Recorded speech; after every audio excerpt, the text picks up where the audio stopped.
Hello everyone, this is the Hidden Hat, and today I'm going to do a review and short gameplay of Survival Disasters 2.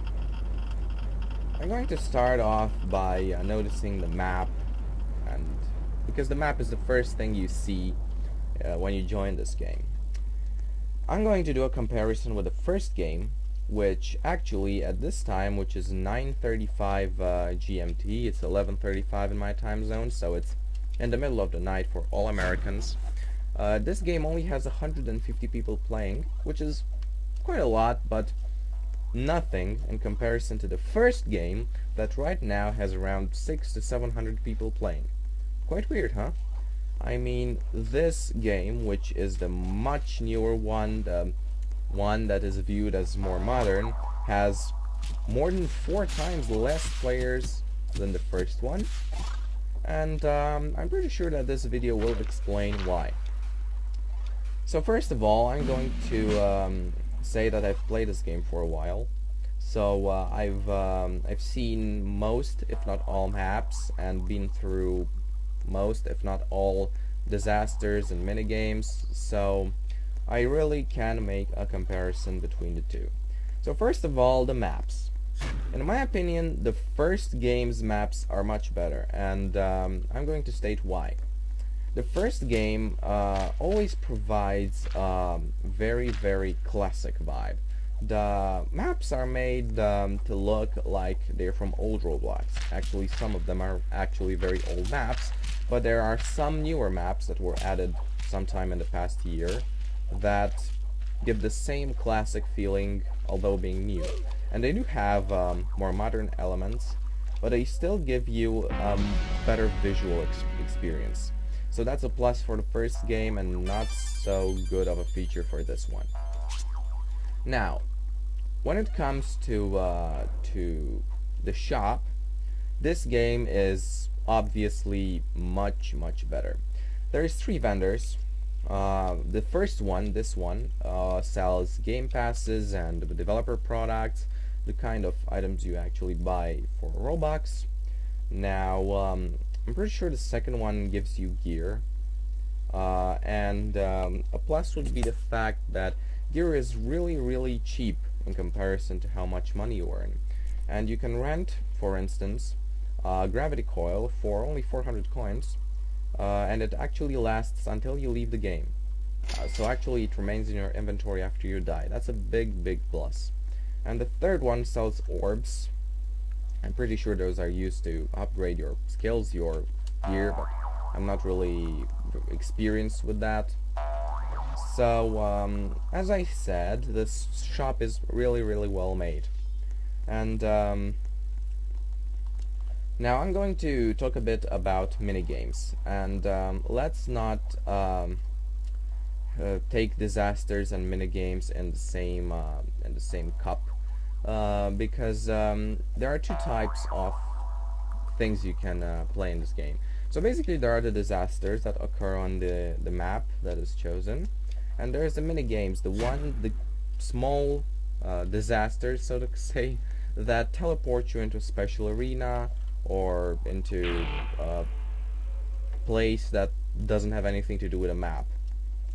So the minigames, so the disasters that teleport you somewhere else, are much better in the first game than in this one. The minigames in this version of the game are almost all pixel based, and I'm pretty sure they're made with imported images from other websites and so on, and it really removes the Roblox feel. So I'm pretty sure that it would have been much better if all of these features from the minigames would have been made the Roblox style with bricks, with items that people would expect to find on Roblox and not on other websites, games, and platforms. The plus when it comes to minigames is the bonus rounds, where you can actually earn experience points and coins without the risk of getting killed somehow. There are 3 types, I think, or maybe 4 of these minigames. They're quite well made, but they're the only minigames that are actually good. So I'm going to stick with my opinion that the minigames are better in the first installment. Now, I'm going to talk a bit about the disasters themselves. Now, this game has a very big downside. There are a lot of repetitive disasters. And by that, I mean all the disasters that include and that have enemies that roam the map and attempt to kill you. One, two, maybe three such disasters is okay. But in this game, there are like 10, maybe 20, and it's basically the same disaster over and over again. The only difference being that the enemies that you face are different. So I'm pretty sure that at the beginning of this video I was I had to run from some tiny noobs. That's one example. But then we got Woven Foot Soldier, we got Red Cliff Warriors, we got Aliens, we got Noobs, we got Guests, I think, then we got Coil Noobs, and a lot other similar minigames that I can't remember right now. But the point is, they're absolutely identical. So, pretty much copy-pasting the same minigame and changing the enemies from noobs to tiny noobs, or from Woven Foot Soldier to Red Cliff Warriors to Aliens. That's not exactly something that makes this game fun, and it actually contributes to people leaving the game earlier. In my experience, this game actually does get very boring after 10-20 minutes of playing because of the repetitiveness, while the first one keeps me engaged for much more. And the first game is actually one that I play more often. It's one of the first games I've ever played on Roblox, and somehow I still go back to it almost it's over 5 years after I initially joined Roblox. So that's a big plus for the first game again, a big downside to this one. Murderers. This is another example of the same copy-pasted kind of disaster. Pretty sure there's one called Thief, but that's a bit different.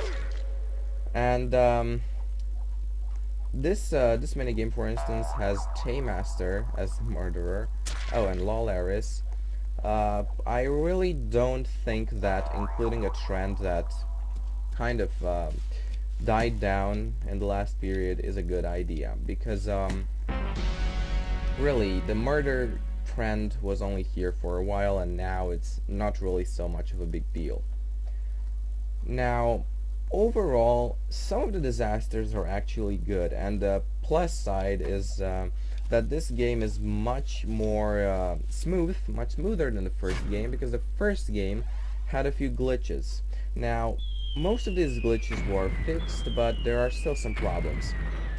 So from the functionality, to call it like that, point of view, the second game, which is this, is slightly better, but not something that changes the view on the first game. Bombers, for instance, I'm pretty sure this disaster is also found in the first one. Yes, and that's another thing that I have to mention. The disasters are very similar to the ones in the first game. Now, I'm not saying that this game shouldn't have any disasters from the first game. It's actually a good thing that some of them are still here.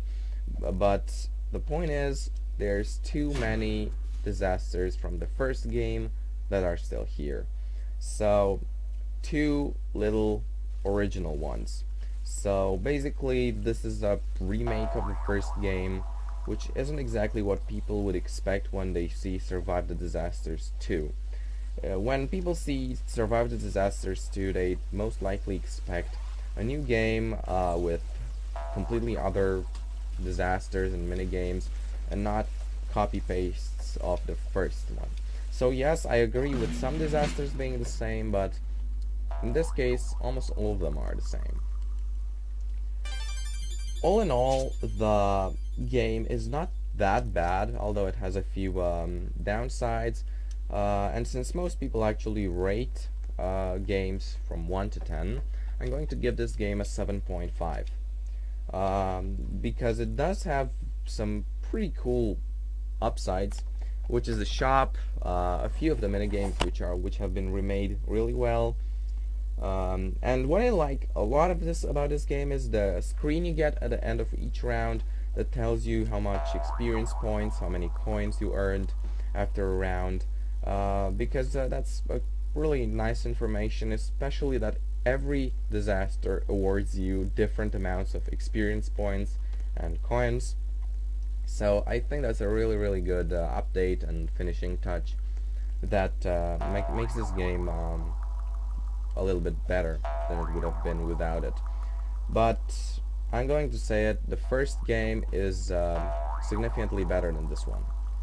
And even though it does have some bugs, some things that are clearly old, they are from the older version of Roblox, like the store from the first game.